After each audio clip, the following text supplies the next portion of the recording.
একটি প্রোটোকল অনুযায়ী, আন্তর্জাতিক প্রোটোকল অনুযায়ী যেভাবে এই কাজগুলো করা হয় সেইভাবে উনি কিন্তু আমাদেরকে প্রশিক্ষিত করেছেন। আজকে কিন্তু এই মহৎ কাজটি আমরা করব। আমরা মনে করি এই কাজটি করার পরে আমাদের বুক থেকে একটি দায়ভার, জাতির একটি দায়ভার থেকে আমরা মুক্ত হব।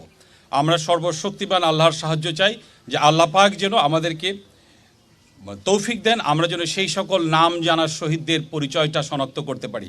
আপনারা দেখেছেন তাদের আত্মীয় স্বজন, পিতা মাতা, ভাই বোনেরা এখানে আসছেন, তারা কিন্তু এতদিন ধরে ঘুরেছেন তাদের সেই সকল স্বজনদেরকে চিহ্নিত করার জন্য।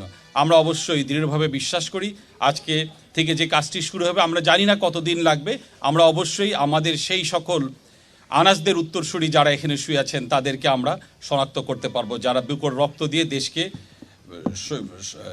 স্বৈরাচার মুক্ত করেছিলেন। আমরা তাদেরকে শনাক্ত করতে পারবো। এবং যে জিনিসটা আমরা আপনাদেরকে বলতে পাই, এর জন্য কিন্তু একটা ইন্টারন্যাশনাল প্রোটোকল আছে, যেটাকে মিনেসোটা প্রোটোকল বলা হয়।